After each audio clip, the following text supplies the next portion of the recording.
안녕하세요. 1월 28일 코인 관련 뉴스 시작합니다. 최근 트럼프 대통령의 발언 하나로 한국, 일본, 유럽 그리고 가상자산 시장까지 동시에 흔들리고 있습니다. 관세 셧다운, 달러 약세, 비트코인, 금 가격까지 전부 하나의 흐름으로 연결되어 있는데요. 겉으로 보면 서로 다른 뉴스 같지만 실제로는 하나의 큰 줄기 안에서 움직이고 있습니다. 오늘은 이 흐름을 차근차근 풀어서 지금 시장이 왜 이렇게 민감한 상태인지 알아보겠습니다. 챕터 1. 트럼프 왜 한국만 콕 집었을까? 최근 트럼프 대통령이 한국을 직접적으로 언급하면서 관세 인상 가능성을 다시 꺼내들었습니다. 표면적으로는 한국 국회에서 대미투자특별법 처리가 지연되고 있기 때문이라고 했지만 시장에서는 이것을 단순한 불만 표출로 보지 않습니다. 트럼프는 협상에서 항상 본보기를 하나 정해놓고 움직이는 스타일입니다. 한 국가를 강하게 압박하면 다른 국가들이 자연스럽게 속도를 내도록 만드는 구조입니다. 이번에는 그 대상이 한국이 된 것입니다. 일본을 보시면 이미 작년 7월 미국의 5,500억 달러 투자 계획을 확정했고 법을 새로 만드는 방식이 아니라 기존 행정규칙을 조정해 빠르게 실행에 들어갔습니다. 말이 아니라 실제로 움직이고 있다는 증거를 보여주고 있는 겁니다. 반면 한국은 법안 논의 단계에서 시간이 지체되면서 트럼프 입장에서는 약속은 많은데 행동은 없는 국가로 비칠 수 있습니다. 그래서 한국을 공개적으로 지적한 것은 지금 속도 안 내면 일본처럼 대우 안 해준다는 정치적 메시지이자 다른 동맹국들을 동시에 압박하는 전형적인 트럼프식 협상 전략입니다. 챕터 2. 일본과 EU는 왜 덜 맞고 한국은 더 맞는가? 일본은 이미 미국과 투자 대상, 방식, 일정까지 협의에 들어간 상태입니다. 총리의 방미 일정에 맞춰 투자 프로젝트 발표 가능성까지 나오는 상황입니다. EU는 어떨까요? EU는 지금 미국과 그린란드 문제로 갈등이 깊어지고 있습니다. 유럽의회에서는 미국이 관세를 무기로 정치적 압박을 한다는 발언까지 나오고 있습니다. 즉, 일본은 이미 실행 단계, EU는 강하게 반발 중, 한국은 아직 준비 단계. 트럼프 입장에서 가장 압박하기 쉬운 위치가 바로 한국입니다. 그래서 한국을 집어서 말한 것이고 이것이 단순한 감정 문제가 아니라는 점이 중요합니다. 챕터 3. 트럼프식 전략의 핵심 불확실성을 무기로 쓴다. 트럼프는 항상 상대방에게 확실한 예측 가능성을 주지 않습니다. 언제든 약속은 바뀔 수 있다는 신호를 계속 던지면서 협상 주도권을 쥐는 방식입니다. 이 전략이 정치권에서는 협상 수단이지만 금융시장에서는 치명적인 불확실성 요인이 됩니다. 시장은 예측 가능성을 가장 중요하게 보는데 트럼프 발언 하나로 정책 방향이 바뀔 수 있다는 인식 자체가 시장 변동성을 크게 키우게 됩니다. 챕터 4. 여기서 등장한 두 번째 변수, 미국 셧다운 가능성. 지금 시장이 특히 민감한 이유는 미국 연방정부 셧다운 가능성이 동시에 커지고 있기 때문입니다. 폴리마켓 기준으로 셧다운 확률이 한때 80%까지 올라갔고 베팅 금액도 1,100만 달러를 넘었습니다. 이건 단순한 뉴스가 아니라 시장 참여자들이 실제로 위험에 돈을 걸고 있다는 의미입니다. 챕터 5. 셧다운이 진짜 위험한 이유, 데이터 공백. 셧다운의 가장 큰 문제는 경제지표 공백입니다. 정부가 멈추면 물가지표 발표 지연, 고용지표 지연, 소비 성장률 데이터 누락. 이렇게 되면 연준이 금리를 어떻게 결정할지 예측하기가 불가능해집니다. 비트코인과 주식시장은 금리 기대, 실질금리, 유동성 전망에 따라 움직이는데 데이터가 없으면 방향성을 잃어버립니다. 그래서 시장은 모르는 상태 자체를 가장 두려워합니다. 2018년, 2025년 장기 셧다운 당시에도 경제지표 일부가 아예 사라졌던 전례가 있습니다. 이번에도 그 가능성이 거론되기 때문에 시장이 더 예민해진 겁니다. 챕터 6. 비트코인이 정치 뉴스에 반응하는 이유.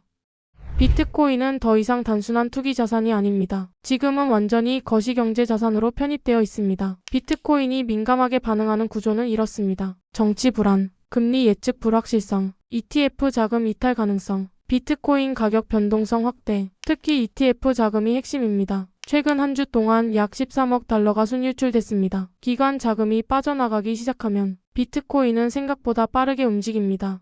챕터 7. 그래서 나오는 시나리오 6만 달러 조정론. 시장에서는 셧다운이 장기화되면 비트코인이 조정받을 수 있다는 이야기가 나옵니다. 현재 8만 달러 후반이라면 6만 달러대까지 열려있다는 이야기입니다. 이건 공포 마케팅이 아니라 과거 위기 국면에서 실제로 반복된 패턴이기 때문에 시장에서는 충분히 현실적인 가능성으로 보고 있습니다. 챕터 8. 그런데 또 하나의 변수, 달러 약세. 트럼프 대통령이 달러 약세를 걱정하지 않는다라고 발언한 이후 달러 인덱스가 4년 만에 최저치까지 떨어졌습니다. 달러가 약해지면 어떤 일이 생길까요? 자금은 자연스럽게 금, 은, 비트코인 같은 대체 자산으로 이동합니다. 그래서 비트코인이 다시 89,000달러 선을 회복했고 금 가격은 사상 최고치를 경신했습니다. 챕터 9. 지금 시장이 복합적으로 흔들리는 이유. 정리해보면 지금 시장은 동시에 4가지를 보고 있습니다. 트럼프 관세 압박, 미국 셧다운 가능성, 달러 약세, 비트코인 ETF 자금 흐름. 이 4가지가 한꺼번에 겹쳐 있기 때문에 시장이 굉장히 예민한 상태입니다. 챕터 10. 개인 투자자 입장에서 가장 중요한 관점. 지금은 방향성보다 리스크 관리가 중요한 구간입니다. 비트코인이 오를 수도 있고 6만 달러까지 조정이 나올 수도 있습니다. 하지만 중요한 건 어느 쪽이든 변동성이 커진다는 점입니다. 이럴 때 필요한 전략은 추격 매수 자제, 포지션 크기 조절, 뉴스에 과민 반응하지 않기, ETF 자금 흐름 체크, 달러 인덱스 금 가격 같이 보기. 이번 주 가장 중요한 이벤트는 단연 FOMC입니다. 특히 이번에는 트럼프 대통령이 노골적으로 금리 인하를 압박하고 있기 때문에 연준이 정치적 독립성을 얼마나 강하게 지켜낼지가 핵심입니다. 만약 파월 의장이 인플레이션이 완전히 잡히기 전까지 긴축 기조를 유지하겠다, 정치적 압력에 흔들리지 않겠다, 이런 식으로 발언한다면 시장은 다시 한번 긴장할 가능성이 큽니다. 반대로 경기 둔화 신호가 뚜렷하다, 정책 전환 가능성을 열어두겠다 라는 뉘앙스가 나오면 비트코인과 위험 자산은 다시 강하게 반등할 수 있습니다. 지금 비트코인은 차트보다 파월의 발언이 더 중요한 국면입니다. 챕터 11. ETF 자금 흐름이 말해주는 진짜 심리. ETF에서 13억 달러가 빠져나갔다는 건 개인 투자자가 아니라 기관 투자자들이 일단 현금화를 선택했다는 뜻입니다. 기관은 방향을 모르면 먼저 현금을 만듭니다. 그리고 확신이 생기면 다시 들어옵니다. 그래서 ETF 자금 유출은 아직 방향이 안 정해졌다는 신호에 가깝습니다. 지금은 공격보다 관망이 우세한 시장입니다. 챕터 12. 트럼프의 관세, 달러 약세, 비트코인은 연결돼 있다. 관세를 올리면 무역 긴장이 커지고 달러 신뢰도가 약해집니다. 달러가 약해지면 금과 비트코인이 살아납니다. 그래서 트럼프의 정책은 비트코인의 단기 약재와 중장기 호재를 동시에 줍니다. 단기적으로는 불확실성 변동성 확대 매도 압력, 중장기적으로는 달러 신뢰 하락 대체 자산 가치 상승. 이 구조를 이해하셔야 뉴스 하나에 휘둘리지 않게 됩니다. 챕터 13.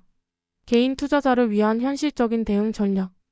지금 같은 장에서는 이렇게 접근하시는 게 가장 안전합니다. 비중 줄이기, 레버리지 최소화, 분할 접근, ETF 자금 흐름 체크, 달러 인덱스와 금 가격 같이 보기, FOMC 이후 방향 확인. 기회는 항상 다시 옵니다. 시장을 이기려고 하지 마시고 시장에 오래 남아있는 쪽을 선택하셔야 합니다. 지금 가장 위험한 건 2가지입니다. 첫 번째, 곧 10만 달러 간다는 말만 믿고 추격 매수하는 것. 두 번째, 6만 달러 간다는 말만 믿고 공포에 파는 것. 지금은 둘 다 틀릴 수 있는 구간입니다. 시장은 아직 방향을 선택하지 않았습니다. 그래서 지금은 방향 배팅보다 생존 전략이 훨씬 중요합니다. 지금 시장은 단순히 차트만 보고 판단할 수 있는 구간이 아닙니다. 정치와 경제, 통화 정책과 심리가 한꺼번에 얽혀 있습니다. 시장은 언제나 과장되게 움직이고 공포와 기대를 동시에 만들어냅니다. 중요한 건 그 안에서 중심을 잃지 않는 것입니다. 오늘 영상이 지금 시장을 조금 더 차분하게 바라보는데 도움이 되셨으면 좋겠습니다. 시청해주셔서 감사합니다.